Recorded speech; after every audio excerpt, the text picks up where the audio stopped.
Bonjour à toutes et à tous et bienvenue dans le journal de l'économie. Voici le sommaire de cette édition. Retour du Sénégal sur le marché financier régional. Le pays a émis 3 lignes d'obligations assimilables du Trésor pour 50 milliards de francs CFA.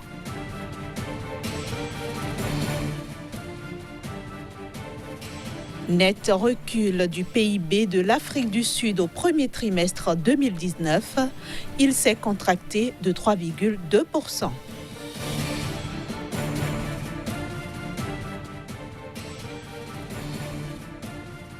Enfin, le Kenya a levé l'interdiction d'importation depuis l'Ouganda des produits à base de volaille.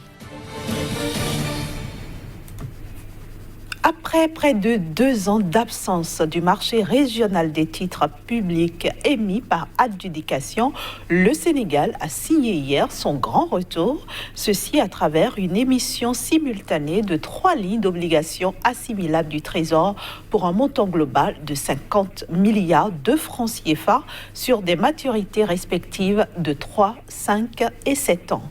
La souscription est ouverte à toute personne physique ou morale, étrangère ou résidente dans l'Union. Cette souscription doit cependant passer par une banque ou une SGI implantée dans l'espace UEMOA.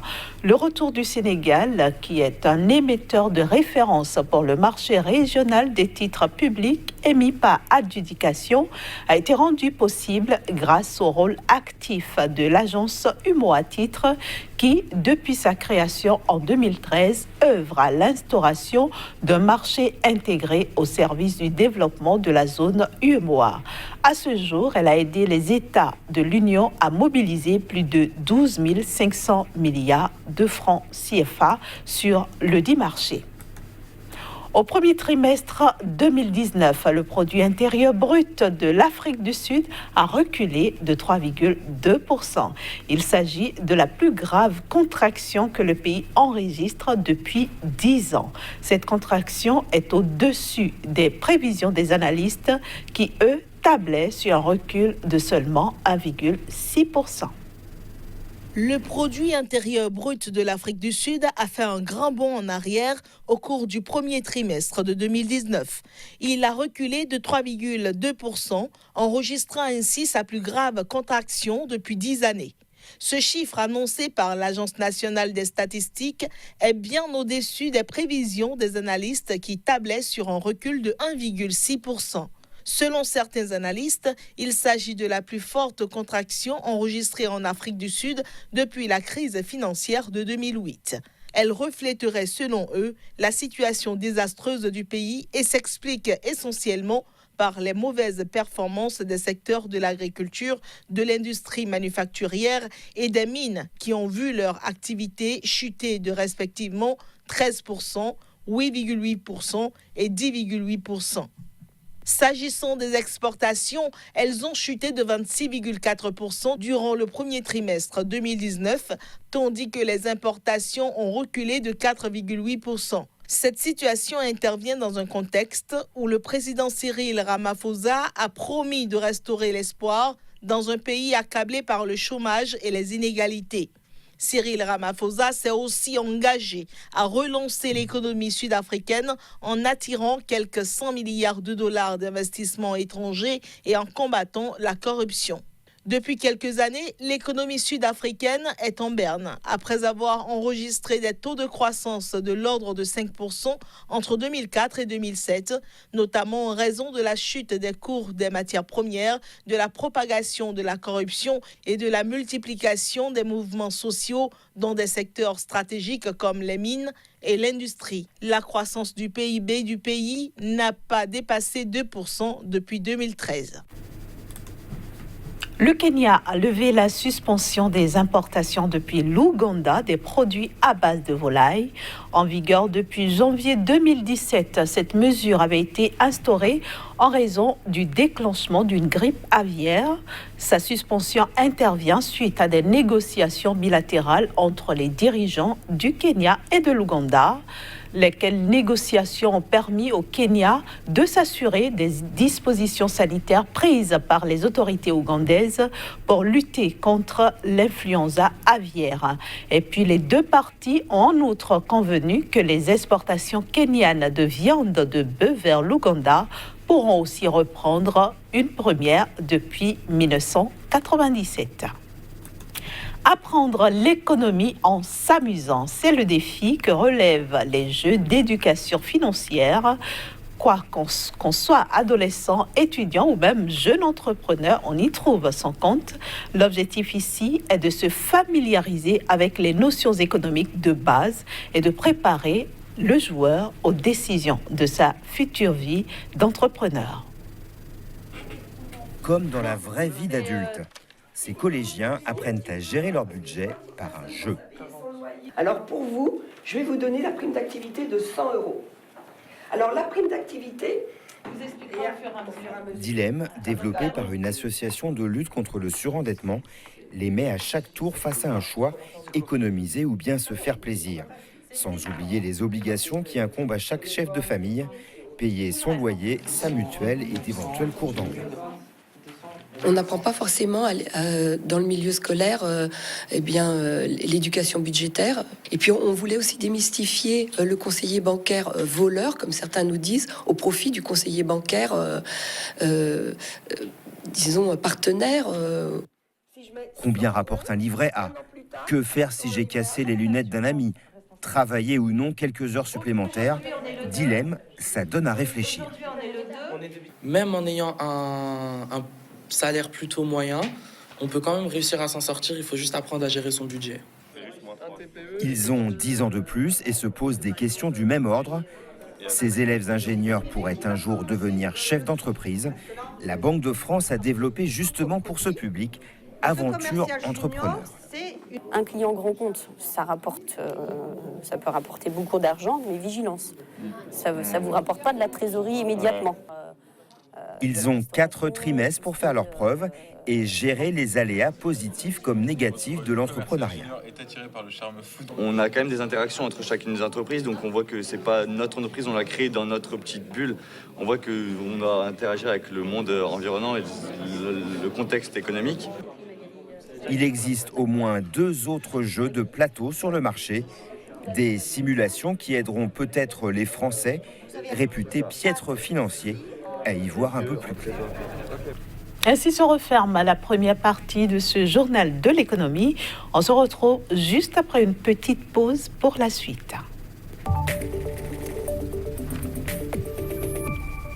Et nous accueillons ainsi Casimir Kouidio, notre chroniqueur. Bienvenue à vous sur ce plateau. Bonjour Inès. Aujourd'hui, vous nous emmenez au Mali, le Mali qui affiche comme ambition 520 milliards de francs CFA pour l'année 2019. Où en est-on exactement ? Merci Inès. Il faut préciser que c'est sur le marché domestique donc de l'agence UMO à titre dont vous faisiez cas donc en début de cette édition. Le Mali donc a pu collecter à mi-mai 2019 environ 158 milliards déjà sur ce marché-là pour pouvoir financer les projets structurants inscrits dans son budget exercice 2019 dans le cadre donc du programme d'action du gouvernement qui est en cours en ce moment. Il faut déjà dire que le Mali est quand même un de ces pays, un de ces rares pays sur ce marché a véritablement mobilisé donc la cagnotte dont elle a véritablement besoin sur ce marché-là. Le Mali affiche de très belles performances économiques. L'économie donc de ce pays est en nette croissance, même si pour le compte de l'année 2019, la saison, j'allais dire, agricole 2018-2019, ce pays a connu quelques couacs en ce qui concerne donc la production agricole. Ceci n'a pas affecté l'économie de ce pays car au-delà donc du coton qui a donc pris un peu de l'eau pour le compte donc de cette année agricole, il faut déjà dire que le Mali a affiché de très belles performances sur le marché international en ce qui concerne donc son or. Tout ceci permet donc au pays de pouvoir davantage impacter les partenaires techniques et financiers en ce qui concerne donc leur destination, en ce qui concerne le financement des projets structurants au niveau de ce pays-là. Alors Casimir Kouidio, qu'est-ce qui justifie l'engouement des investisseurs pour les titres publics du Mali sur le marché domestique? C'est déjà ce que j'ai commencé par expliquer, mais c'est surtout la sincérité au niveau du budget, de l'exécution du budget ces 10 dernières années. En effet, le pays a affiché de très bonnes réformes en ce qui concerne donc la gestion optimale de sa dette publique. Le pays est solvable, ce qui donc marque un point d'orgue en ce qui concerne donc la confiance placée par les investisseurs à ce pays-là. Au-delà de ça, la question donc de la mauvaise gestion n'est pas trop à l'ordre du jour en ce qui concerne la finance publique. Et l'autre chose qu'il faut ajouter à ce pays en termes donc d'exercice budgétaire, c'est que le Mali aujourd'hui affiche donc la question de la reddition des comptes en fin d'année. Et donc aujourd'hui, de plus en plus, le pays a compris la nécessité donc d'ouvrir ces cahiers pour véritablement permettre aux partenaires techniques et financiers de comprendre mieux la gestion faite de l'argent du contribuable, mais aussi de ces nombreux financements dont le pays bénéficie. Tout ceci fait que le pays affiche une certaine sincérité en ce qui concerne la gestion de son budget. Ceci est donc le gage de la confiance placée par les partenaires techniques et financiers. Il faut dire que pour la plupart du temps, lorsque donc nous avons feuilleté les documents issus donc de ces différentes présences du Mali sur le marché financier sous-régional, on a noté que beaucoup d'investisseurs ont quitté donc la Côte d'Ivoire, surtout le Sénégal et aussi le Burkina Faso, pour venir donc acheter les titres publics de ce pays-là. C'est la preuve que le pays travaille beaucoup plus sur son image à l'international, au-delà donc de ses frontières, qu'au niveau interne. Or, ça devrait être le contraire. On devrait pouvoir assister donc à la présence des investisseurs locaux sur les titres publics. Ceci reste donc quelques couacs qui, entre-temps, jalonnent donc la sincérité de ce pays. Au demeurant, il faut déjà dire que le Mali fait partie donc de ces 5 pays sur le marché financier à véritablement honorer son rendez-vous, à investir pour des projets structurants, mais aussi à penser à la question de reddition de comptes. Est-ce qu'on pourrait dire que la bonne gestion au Mali a eu raison de l'insécurité qui sévit? Bien sûr, Inès, contrairement donc à la question de l'insécurité aujourd'hui qui continue par hanter ce pays-là, la bonne gestion est l'autre paire de manches qui rassure davantage les investisseurs, même si la question de l'insécurité aujourd'hui ne donne pas une certaine assurance aux investisseurs. Au-delà de ça, il faut également préciser que l'alternance de plus en plus remarquée après la crise politique donc au niveau de ce pays donne plus donc d'assurance à ces investisseurs qui veulent donc fouiner un peu leur nez dans l'économie de ce pays. En tout cas, le Mali reste et demeure encore un pays qui fera merveille au niveau donc du marché financier international. C'est pas nous qui le disons, c'est les documents donc de l'agence UMOA titre qui le dit, et davantage les investisseurs certainement feront plus confiance à ce pays-là. Alors 520 milliards de francs CFA pour 2019, c'est quand même énorme. À quoi ça va servir concrètement? C'est beaucoup plus la construction des routes, le bitumage donc de beaucoup d'as. On note pour le compte donc de cette année 2019 la construction de l'infrastructure allant donc de Yanfolila jusqu'à la frontière de la Guinée et aussi de l'as Kolondiba jusqu'à la frontière donc avec la Côte d'Ivoire.